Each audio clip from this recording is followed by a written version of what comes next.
A Pirates fan since 1979. Since I was about 8 years old. I've loved him ever since I was a little kid. Since I was 6 years old. Since about 4 years old. 20 years. 25 years. 21 years. 36 years. Since about 10, when I was 10. Since 98 when they came. We got 4 generations of Cubs fans. I actually went to 94 games last year. I'm going to be with this team till I die. I was born a Cards fan. I've been a Twins fan forever. The game was on in the hospital room, actually.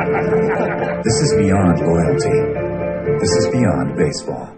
It wasn't one epiphany moment of kind of understanding that you're different. You know, when I was a kid, I wore a prosthesis that was this really clunky metal and a plastic thing, and it had a metal hook, and you know, my parents were doing the best they can to try to help me to find ways to do things and figure things out. So they had me try out and wear this prosthetic, and I hated it. You know, I didn't like it very much. I felt like it didn't help me do the things that I love to do, you know, fool around and play at recess. And two, you know, I felt like it brought about even more attention and sort of oddity. So, you know, I know a lot of people use them and it works for them. But for me, walking into school and wearing that prosthesis and, it was the first time that I've kind of been outside of my comfort zone. So, you know, the early years of elementary school and middle school and all that, I remember some awkwardness. There was no doubt about that. There are 2 kinds of people in this world. Those who love Old Bay and those who've never tried it. Because once you taste this Chesapeake Bay seasoning, you'll immediately be turned into a canvert. Old Bay goes great on seafood, chicken, corn on the cob, French fries, pretty much anything. Join the Legion of Canverts in America. Pick up a can today. And before you know it, this could be you. Old Bay, the can that connects us.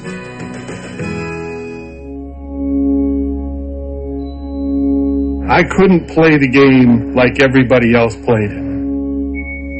Before I even stepped on that mound, I had to be a good fielder. Start off by catching the ball like this, catch the ball, kind of rotating around and pulling the ball out and throwing.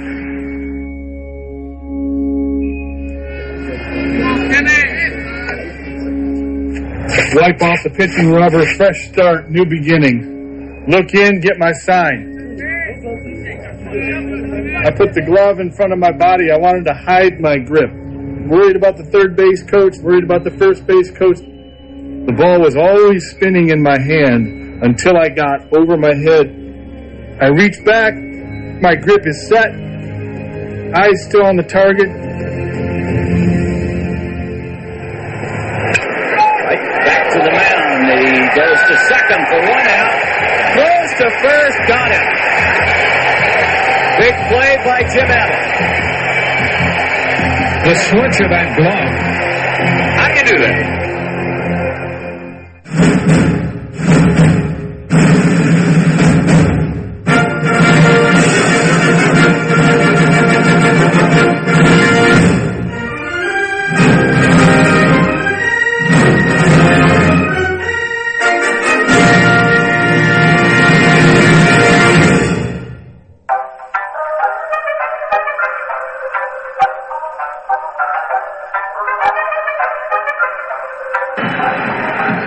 The next 2-2. Davis to left and will hit. Oh my! It's gone! Santa Maria! From high atop the Robinson Gearing Studio Complex and straight out of God's country, Pawleys Island, South Carolina, the Let's Talk Baseball Podcast Network proudly presents Backwards K Pod.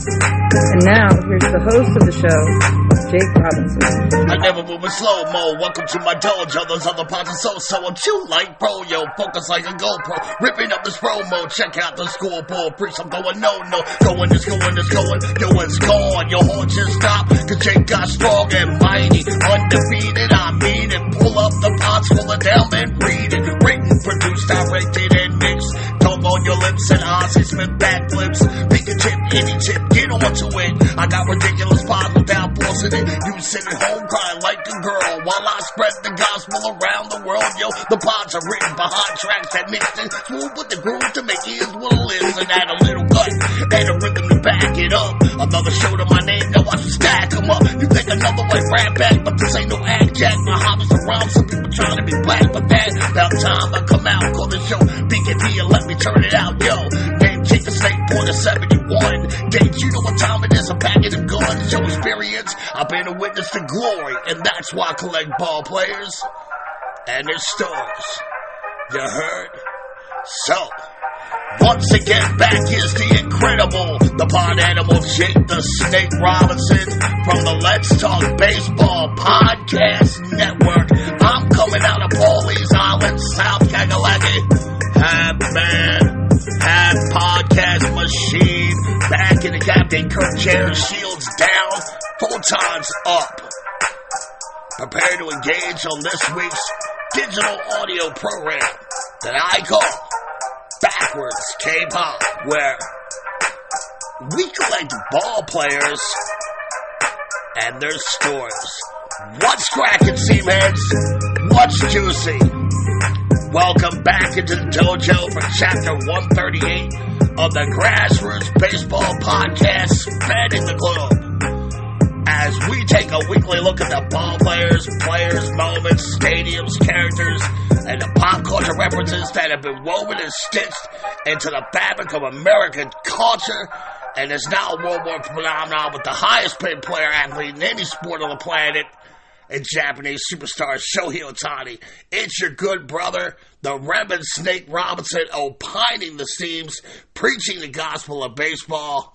I got your hookup. Holler if you hear me. And as usual, I am joined at the hip in the studio with my fiendishly felonious feline of a co-host, Gunnar Robinson, sitting in the conductor's booth of our BKP time travel scene, Diesel, sipping his Earl Grey catnip-infused tea, ready to take us on this week's baseball adventure. And we got more ground to cover than old Tris Speaker out of Fenway Park, so let's get right after it this week. If I can get all you stragglers hanging out on the platform here at Terrapin Station to kiss and hug your loved ones goodbye and start loading up our time travel seam Diesel. As I look to the west of Terrapin, I can see right into the left field section of our beautifully manicured Jewel Box Stadium, where our home team, BKP9, have set up shop and look ready to compete. The pitcher has looks to be done his warm-up tosses. The catcher has thrown down a second.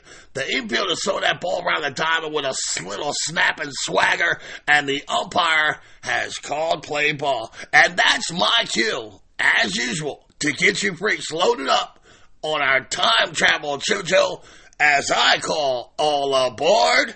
And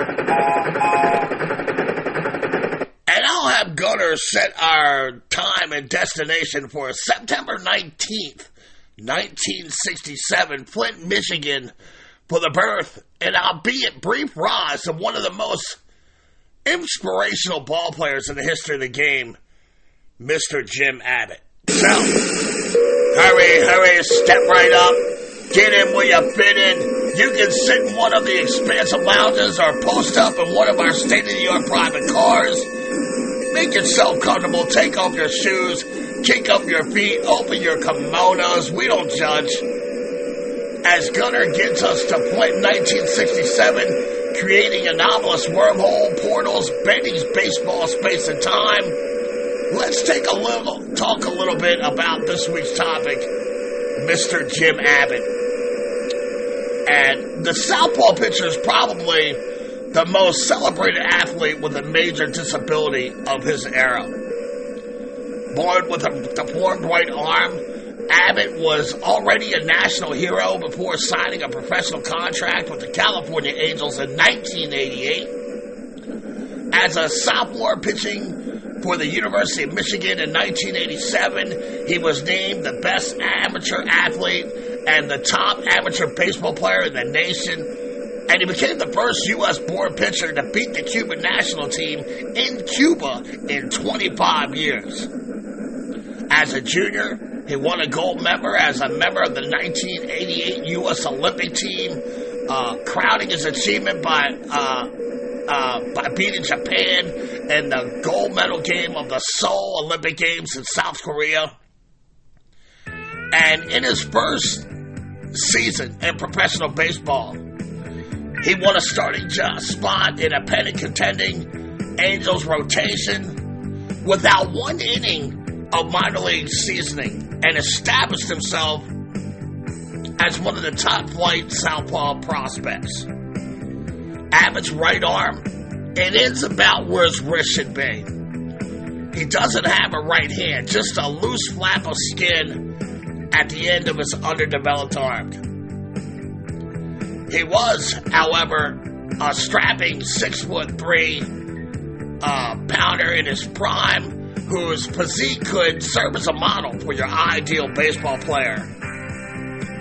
And Abbott, who retired in 1999, pitched with his right-hand glove perched pocket down over the stub of his right arm. At the conclusion of his delivery, he would deftly slip his left hand into his glove in the blink of an eye and be ready to field the ball.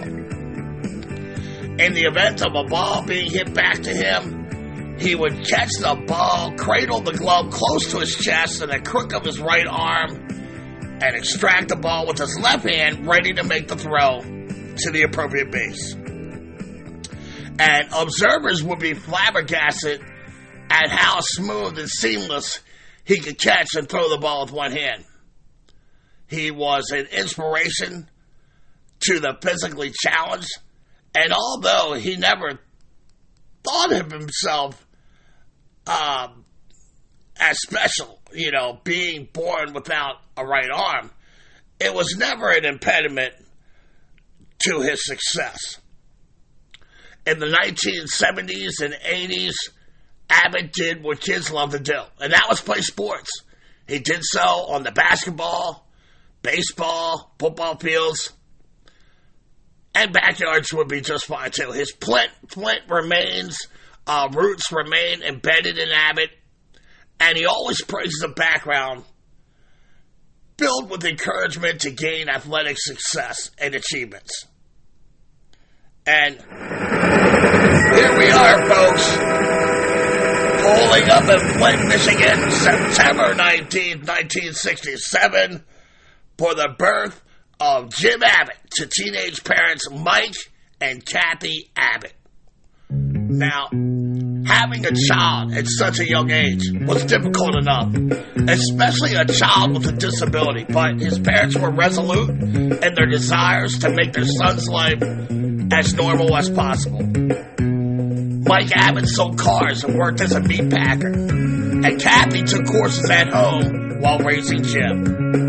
Eventually, both parents finished college, went on to have successful careers, Mike in management and Kathy as a teacher, and later an attorney. Jim's parents always encouraged him to try new things and help him acquire confidence. In a 1998 U.S. Today interview, his father said, "I helped him out with a few things, but in the end, it was all Jim. It had to be." Jim started showing an interest in sports at an early age, trying to nudge him towards a sport that really didn't depend on hands. His parents bought him a soccer ball, but Jim really wasn't into the whole football thing. After all, every other kid in the hood was playing baseball, so naturally, that's what he wanted to do. Ironically, his younger brother Chad became quite the soccer player. So, Jim begins developing the remarkable hand-eye coordination that would ostensibly allow him to do with one hand what others did with two.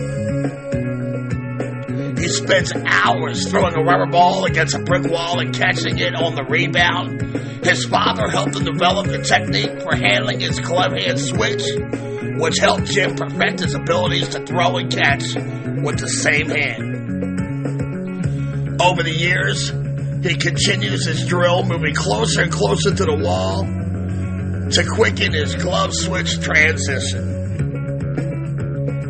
When Jim begins school, his parents fit him with a mechanical hand made of fiberglass and metal, but he hated that damn prosthesis, which he called a hook, because it creeped out some of his classmates, made him feel self-conscious, and eventually his parents stopped making him wear it.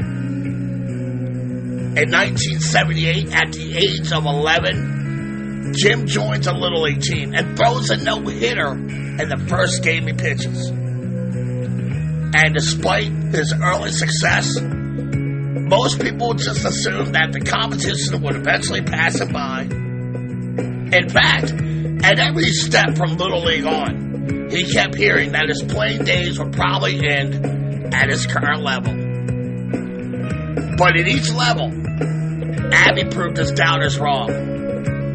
When he enters high school at Flint Central, his new coach doubted Jim would be able to field his position.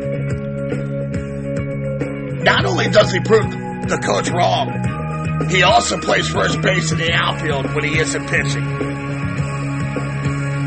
Even his batting was stellar, as Jim batted from the port side, wrapping his left hand around the bat and the stub of his right arm. And remarkably, he was able to generate power, blasting 7 home runs, batting .427 as a senior. On the mound that year, he won 10 games, lost 3, with a minuscule .76 ERA, averaging more than 2 strikeouts per inning. Jim was also the backup quarterback for Flint Central until the end of his senior year, when he started the last 3 games, passing for 600 yards and 6 touchdowns. In addition, he was the squad's punter, averaging 37.5 yards per kick as a senior. His first national exposure came when his high school football accomplishments were featured on NBC's The NFL Today pregame show. Abby is drafted out of high school by the Toronto Blue Jays in the 36th and last round of the draft. But he turns down their $50,000 signing bonus offer to attend nearby University of Michigan. Despite the major league offer and all of his high school accomplishments, colleges with elite baseball programs didn't actively pursue him. There were still some reservations about his disability, and Abbott himself admits to having some self-doubt about his ability to play college ball. But those doubts were quickly dispelled when, as a freshman, he was named Most Courageous Athlete for 1996 by the Philadelphia Sports Writer Association after posting a 6-2 record. After his first college game, the young southpaw was mortified and suffered unmerciful razzing from his teammates as the press held the team bus up for an hour to interview him. Over the next 2 college campaigns, Jim continues to develop and his confidence grows, and he begins thinking seriously about a career in professional baseball. In 1987, he goes 11-3. He pitches the Wolverines to a first-place finish in the Big Ten Eastern Division standings, and then on to the conference championship, and he tosses a shutout in the NCAA tournament. He then earns a spot on the U.S. National Amateur Baseball team. On the warm-up tour for Team USA, he hurls a 3-hit, complete-game victory against the vaunted Cuban national team in Cuba in front of 50,000 spectators. He not only carried the flag for the U.S. delegation, but he also won 2 games without giving up an earned run as Team USA captures the silver medal. For the year, his efforts earned him the Sullivan Award, being chosen over hurdler Greg Foster and Navy basketball star David Robinson as the outstanding amateur athlete in the country. He then beats out future Major League stars Robin Ventura, Ken Griffey Jr., and Jack McDowell for the coveted Gold Spikes Award, given to the top amateur baseball player in the nation. Abbott was another fine season at Michigan in 1988, becoming the first player ever to be named Big Ten Conference Player of the Year. He then pitches at the U.S. Olympic team to a 5-3 complete game victory over Team Japan to win Olympic gold, which he still considers the biggest thrill of his life. The first gold medal in baseball in United States Olympic history. After his Olympic triumph, Jim decides to forego his senior season at Michigan to enter the professional ranks. He was selected by the California Angels and the 8th pick of the first round, and he negotiated a $207,000 signing bonus. So, $207,000 in 1989 is worth around $700,000 today in the 2024 economy. As was always the case with Jim, whenever he moved up a level of play, the skeptics came out of the woodwork to question whether a player with one arm could perform at the next level. The familiar age-old question arise about his ability to defend his position resurfaced. And I tell you what, freaks, let's stick a pin in the Jim Abbott story right here. Let me hook up my boy Gunner with proper hydration and treats, pay a couple of bills, formulate my timeline for Acts 2 and 3 in the baseball life of the inspirational Jim Abbott. BRB, you freaks. See you on the dark side of the moon.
Here's Abbott now. He took Lieber to a full count in the second inning before going down on the strikeout. Lined over the shortstop. Jim Abbott's first major league hit that's going to score a run, baby.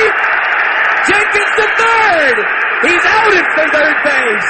Oh!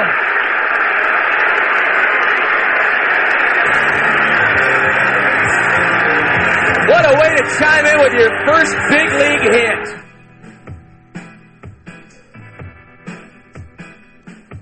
Howdy, y'all. This is Big Tex Gage Gainer, executive producer of Backwards K Pod. In Texas, we do everything big. After football and golf, there's probably nothing I love more than going fishing and enjoying a good crawfish boil. The only thing I dislike about going fishing is the lingering odor it can leave on your hands afterwards. Well, the Fish and Hand Cleaner is an all-natural liquid soap perfect for overpowering fish and bait odors from your hands. I can't tell you how many times I've eaten steamed crabs, lobster, shrimp, crawfish, and then washed my hands with regular soap, only to touch my eyes half hour later, and my face begins to melt off due to the damn Cajun Old Bay spices. Well, we also have a hand cleaner specifically formulated to use after eating shellfish and other seafoods. Perfect for cleaning spicy, smelly hands after a Texas-sized seafood feast. In these cases, don't settle for anything less than our crawfish hand cleaner, our crab hand cleaner, or the fish and hand cleaner. An ingenious trifecta of natural hand soaps developed and owned by a disabled Navy veteran. He and Jake have a true connection, as they were boot camp shipmates all the way back in 1989. So he is family, folks. And one thing we do here at the Let's Talk Baseball Podcast Network is Lookout for Family. So you can support 2 grassroots companies by 2 former shipmate Navy vets. Crushing big bowls of shellfish or fishing on the banks of your favorite river while you listen to BKP. Sounds like a great day. You know, in fact, hey Ma, where are my poles? I'm gone fishing. There's also a buffalo wing hand cleaner in development as we speak. To check all of the incredible products of this great company, you can go to www.crawfishhandcleaner.com or call the home offices at 713-588-0290. That's 713-588-0290 to support the grassroots company that supports your grassroots podcast show. That's crawfishhandcleaner.com or 713-588-0290 to prepare for your summertime shellfish feast or that fishing trip you're planning. crawfishhandcleaner.com.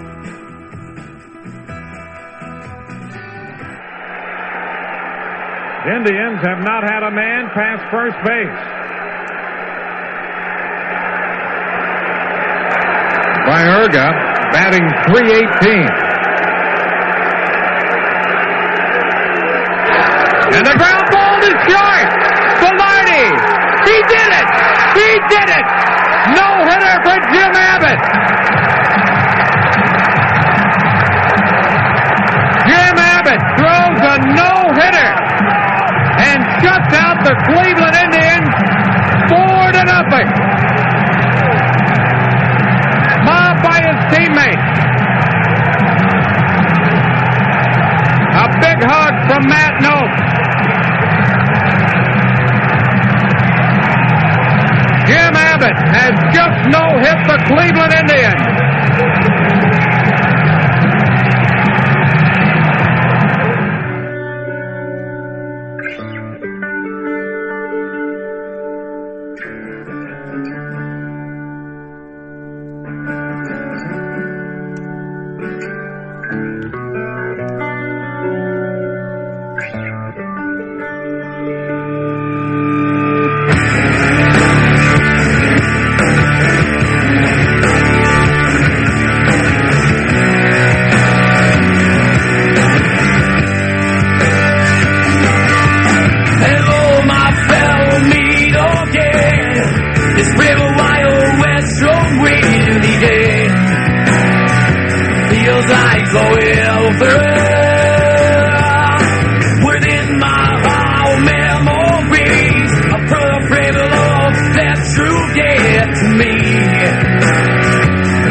You're listening to Backwards K-Pod from the Let's Talk Baseball Podcast Network, where we collect ball players and their stories. And before Gunner and I broke out for spots, we were reliving the inspirational life of Jim Abbott, the former Major League pitcher who grew up in Flint, Michigan, with one arm.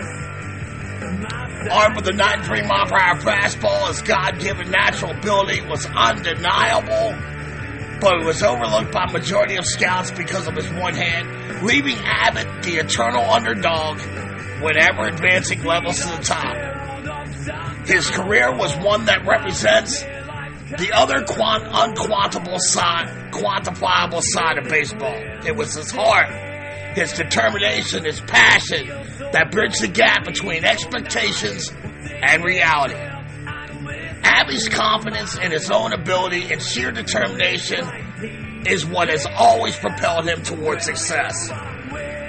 From day one on a Little League field, he had defied logic, throwing a no-no that day, to attending college as a Big Ten standout at the University of Michigan, to beating the Cuban national team in Cuba for the first time in 25 years, to lead Team USA to a gold medal, their first one ever, in the tournament clincher over Japan in the 1988 Summer Olympics in Seoul, South Korea.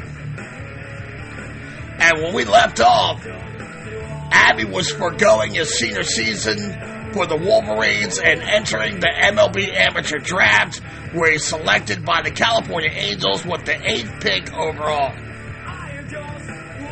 And being able to field your position with one hand in the Big Ten is one thing, but doing it consistently on the major league level is another animal entirely, and many scouts and GMs wondered if Jim could defend his position on the highest level. On bunts and slow rollers, Abbott didn't have time to field the ball with his glove and make the transfer, so he usually discarded the glove and fielded bunts barehanded. In high school, an opposing coach ordered his first 8 batters to bunt. After the first one reached base, Jim shut down the bunting game by retiring the next 7 in a row. Of course, he had to pass the same drill at Michigan, and surely the big leaguers are going to try. But once again, Abbott answered with impeccable coordination and lightning-quick reflexes. The 1989 edition of the California Angels were a talented, legitimate group of pennant contenders. They finished 4th to the Royals in 1988, but feature a top-shelf liquor pitching rotation that was only bolstered by the off-season acquisition of future Hall of Famer Bert Blyleven, who was carrying 250 wins on his resume at the time. And it didn't appear likely that Abbott would crack the major league rotation so quickly after the draft. Up to that point, only 15 players had made their professional debut in the majors since the establishment of the amateur draft in 1965. Still fewer enjoyed successful careers, while most quickly faded into oblivion. Now, everyone assumed Abbott would be farmed out to gain seasoning, but the left-hander makes the Angels' big club out of spring training and forces his way into the starting rotation. His performance had earned him an opening day roster spot, but a few cynics raised their eyebrows and wondered if Abby's retention was more about public relations than fielding the best Halos team. And Abbott is a media sensation that first spring. His first action was a B game. They'd had to be moved from the practice field to the main field to accommodate throngs of reporters and fans. At the post-game presser, Abbott patiently discusses his pitching fielding motion, saying he had been doing this since he was 5, and it was as natural as tying his shoes, which left him more than a few reporters with quizzical looks on their face as they contemplated the complexities of tying one shoe with one hand. And as with the beginning of every phase of his career, Abby's first start was a major event. The media, including 4 Japanese crews, converged on Anaheim Stadium in full force for the grand debut. Jim lasted less than 5 innings, took his first L, but left to a standing ovation from a huge crowd. Baseball News touted his debut as the second only behind Jackie Robinson breaking of the color barrier in terms of historical significance. After another defeat, Abbott finally beats the Baltimore Orioles in a third start for his first major league win. And after that, he seems to settle down and pitch fairly well for a kid with no minor league experience, let alone one hand. He ended the year with 12 wins, 12 losses. The dozen victories were the most wins by a big leaguer rookie since Ernie Wingard won 13 in 1924 for the St. Louis Browns before fading into obscurity.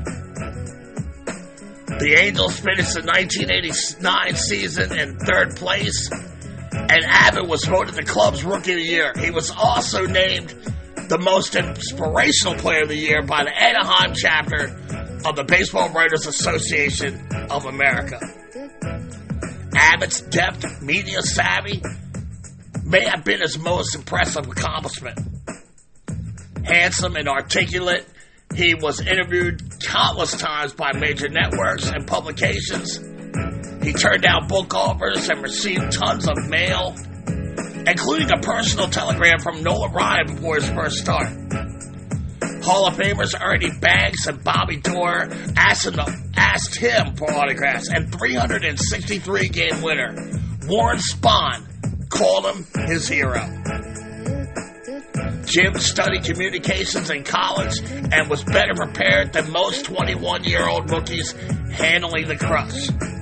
His maturity and cooperation with the press and public and won him a legion of loyal supporters, and he naturally became an inspirational role model for kids with all sorts of disabilities. Questions about his abilities still remained, however. Abbott did have trouble holding runners on base, and his fielding was weak. He was second easiest pitcher in the league to steal against, and he had a rather low fielding percentage. By his own admission, he missed many plays that he should have made.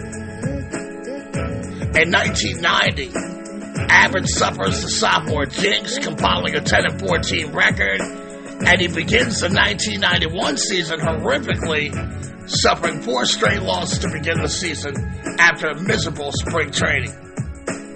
Calls for its emotion to the farm light up the sports talk phone lines, but the club sticks with him, and Abby manages to turn the corner. In fact, he enjoyed a breakthrough season, although the Cherubs faded after the All-Star game. He wins 11 games after the break, and he finished the 1991 season with an 18-11 mark and a stingy 2.89 ERA. He finishes third in voting for the AL Cy Young to winner Red Sox hurler Roger Clemens. Abbott's 1991 season is even more superlative when you add context to the equation by highlighting the lack of run support provided by Angels batters during his starts. Another highlight in Abby's 1991 season was when he drove a 375-foot triple into the left center field gap for a triple in a spring training contest versus the San Francisco Giants. Since these were the days before interleague games, Abbott didn't get to bat much during the regular season. It was his first hit in a major league uniform, and the pitcher drove his teammates crazy for a week, crowing about it. In December of 1991, Jim marries Dana Dowdy, who had grown up in the Anaheim area. And what should have been a very satisfying offseason for the young Abby was marred by antagonistic salary negotiations, but he eventually signed a 1-year tender for $1.85 million, which is about $4.6 million today in the 2024 economy. And the deal made him the highest paid 4th-year pitcher in baseball history at that time. The 1992 season is a memorable one, but for all the wrong reasons. The Halos won only 79 games and finished 5th in the 7-team American League Western Division. Despite pitching well all year, Abbott posted a dismal 7-15 record, but his stellar 2.77 ERA was a more accurate indicator of the quality of his efforts. Throughout his early years, Abbott was plagued by poor run support, but in 1992, the Cherubs backed him with the lowest run support numbers in the American League since the adoption of the DH rule in 1973. In the offseason, Jim wins the Tony Caligliaro Award, which is presented annually to the player who best overcomes obstacles and continues to thrive through adversity. In December of 1992, Abbott is traded to the New York Yankees for 3 minor league prospects when the Angels failed to reach a long-term agreement with him. The Yankees, who hadn't been in the post in more than a decade at this time, they're hungry for a pennant going into that 1993 season. They signed third baseman Wade Boggs, southpaw shooter Jimmy Key as free agents, and he acquired Paul O'Neill and Abbey in trades during the offseason, and they expected to compete. Abbott and his agent Scott Boras rejected a 4-year, $60 million offer from the Halos in October, and immediately ran into problems negotiating a deal with the Yankees. The two sides ended up in arbitration, where the Yankees' $2.23 million offer wins out over Abbott's $3.5 million demand. The Yankees' negative argument confused and upset the hurler. He keeps thinking to himself, well, why did they trade for me if this is how they see me? And it was an early sign that the sensitive pitcher would have a tough time in the boogie down Bronx.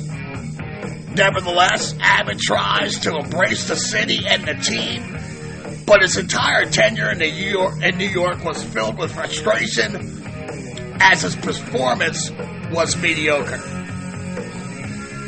One of the few bright spots was September 4th, 1993, when he throws a no-hitter at the young but explosive Cleveland Indians in the midst of a tight pennant race.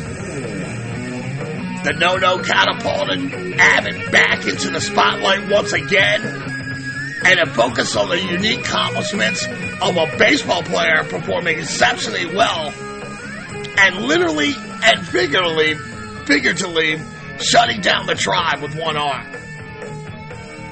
But a little more than a week after twirling this gem, Yankees owner George Steinbrenner publicly blasted Abbott for not getting the job done, and even questioned his courage.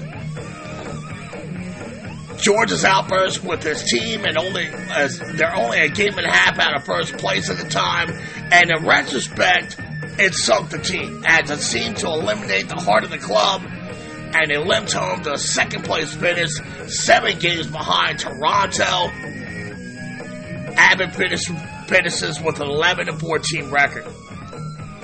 His second season in the Big Apple again starts off turbulently when the boss puts Abbott on blast for his charity work and frequent visits with disabled children. And Steinbrenner said Jim Abbott needs to give baseball 100% of his attention. And Abby's stunned and confused, having to explain his desire to participate in charitable efforts. Another confrontation occurred when the Yankees, hypersensitive over opposing teams stealing Abbott's pitches. They invented a new glove with a patch that was supposed to hide the grip of the ball from the opposing first base coach's sight. Jim warmed up with the glove before the second start of the season, but he couldn't get comfortable with the new device, and he refused to use it in games. The 94 season ends in mid-August with a player strike. Abby's final tally for the abbreviated season was 9-8 with a 4.55 ERA. On December 23rd, the Yankees decided not to tender an offer for the 1995 season, and he became a free agent. And he was expected to return to Anaheim and play for Marcel Lachman, who was recently hired to skipper the Halos and was always Abbott's favorite pitching coach. But the Chicago White Sox came after him with a better offer. Abbott pitched respectfully on the south side, but the White Sox traded him to the Angels once they dropped out of the Central race. The Halos, who were in the thick of Western Division pennant chase, they welcome Abbott back with open arms, but the team will come up short for their postseason aspirations. For both teams that year, his combined 11-8 record with 3.7 ERA was a substantial improvement over his performance for the Yankees. Before the 1996 season, Jim signs a 3-year pact with the Angels and reported to spring's training chomping at the bit. But he posted a woeful 2-18 record and a horrendous 7.48 ERA. Even a mid-season trip to the farm in Vancouver, the first minor league action of his career, it didn't help. His poor performance continued the next spring, and the Angels released him eating the final 2 years of a $7.8 million contract. Out of baseball at the age of 29, Jim Abbott went home and spent time with his wife and newborn daughter and devote more time to charitable activities. After sitting out all of 1997, he attempts a comeback with the White Sox. He works his way through the minor league system for Hickory, Winston-Salem, Birmingham, Calgary, before a late season call up to Chicago, where he wins all 5 of his starts. But the miracle comeback was not to continue, as the Southsiders did not re-sign him for the 1999 season. He signed with the Brewers, but was released in July with a 2-8 record and a 6.91 ERA. He did provide some final heroics on June 15, 1999, when he lined the first base hit by a one-arm batter since Pete Gray of the St. Louis Browns in 1945. Immediately after his release by the Brewers, he announced his retirement from baseball. And what happened to Jim Abbott's promising career? How could a pitcher who was considered to have some of the best stuff of all Southpaw prospects in 1993 ball off 6 years later at the age of 31? And the most popular explanation is that the opposition was able to read his pitches because he couldn't shield the ball with his glove. Likewise, base runners were able to take advantage because he couldn't conceal his pickoff move to first base. Still others insisted he was bunted out of the league. Abbott, to his credit, refuses to blame his disability for his quick exit.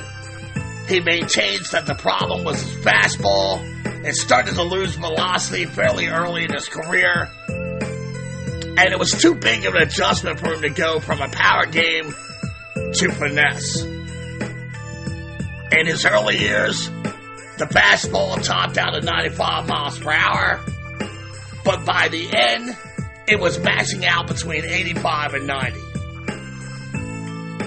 Abbott possessed that rare and remarkable quality that is difficult to quantify.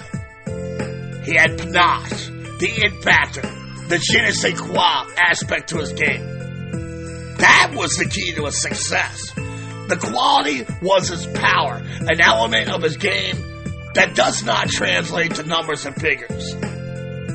Something that can't be typed out or notated on a scouting report. The natural confidence, style, and ability that was awe-inspiring was Abbott's secret weapon, not his fastball.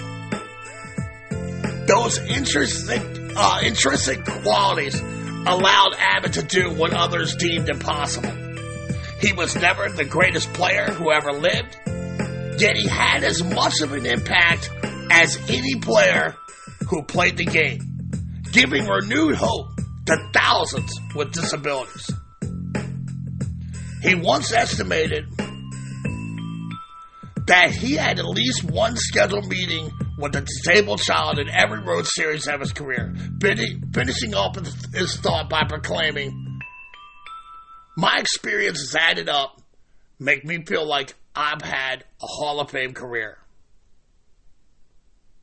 And folks, that's a quote I think I can wrap this puppy up with. I think anyone who takes time out of their 24-hour day to listen to me pontificate the seams, and I promise, freaks, I'll be hitting the cage bright and early tomorrow, looking to improve my game, and I promise I'll try to be better next week. But before I ball out like cut-off shorts, let's take one last look at the resume of stats Jim Abbott left behind on his MLB resume.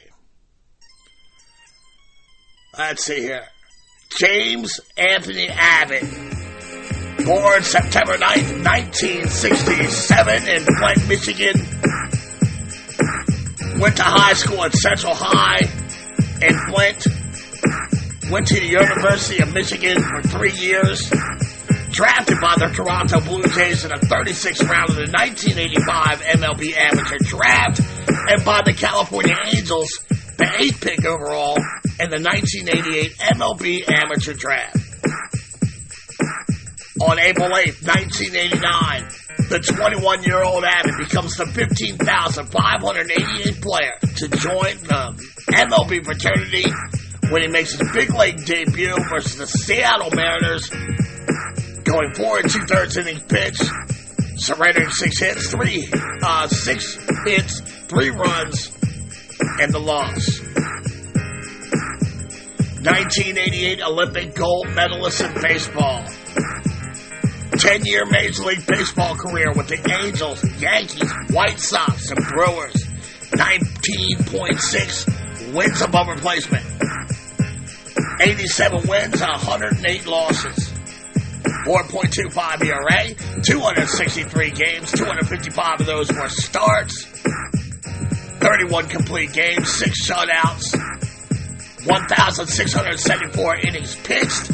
7,211 batters faced, 880 runs given up, 791 of those were earned, 880 strikeouts, 620 walks, 4.25 career ERA, 4.25 FIP, 1.43 WHIP, 99 ERA plus, so he was right around the league average player.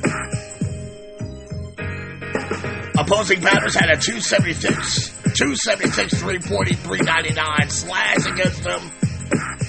In 1989, he came in 5th for AL Rookie of the Year voting, and in 1991 came in 3rd for the AL Cy Young.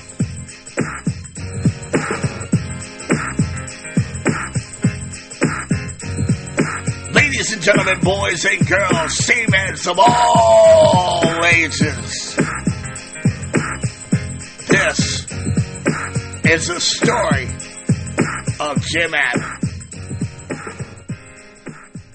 And I want to thank all of you for joining me in my dojo this week as my boy Charlie Guns gets you back to your loved ones, patiently waiting for your return at Terrapin Station 2024. I will never charge you freaks for the baseball content here at Backwards K Pod. No Patreon, no Twitch. But if you enjoy what I give you for free, by all means, rate and review me as you see fit. Share with all your Seaman buddies. Help me grow my grassroots baseball pod. And feed the cat. All those things help the show. I'm just going to keep coming through every week with that free baseball smoke. You don't want that smoke. And I'm going to keep it consistent like Wade Boggs.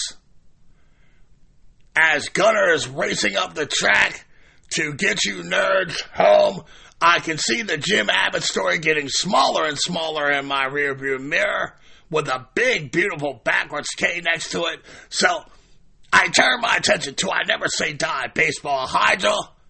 I pull out my katana blade from under my kimono, and I chop the head of that beast, only to see 2 more baseball topics appear in their place. Next week, oh man, we're going to do a deep dive into the complex and dominant Georgia Peach. Next week, we're doing Tyrus Raymond Cobb, one of my favorite legends of all time. We're finally going to add Ty to our collection. But y'all know the deal. That's another story for another pod here at Backwards K-Pod, where we collect ball players and their stories. Check me out on TikTok and YouTube, yo, under the Backwards K banner. The show X handle is at back_K_podcast. Or you can always find me chilling with my crew at the Let's Talk Baseball Podcast Network Facebook group page. Answer the questions, come on in, and join the chaos. Now, I think I accomplished my goals this week with the Jim Abbott bio. Bitty was see. I came, I saw, I conquered. Thank y'all for coming out. God bless, and win the day. And like my boy Shea Hillenbrand told me in our one-on sparring session at the dojo a few years back, you go to hell, Andy Pettit. Parents, if you see your kid looking bored AF, by all means, take him or her outside and play a game of catch. Me and Charlie Guns, we throwing up our Gunnar Hendersons, y'all. That's our number 2s. As in peace. See you freaks next week with the Georgia Peach Tyrus Raymond. And then I'm out to Baltimore to enjoy a week of baseball. Let's go! See ya!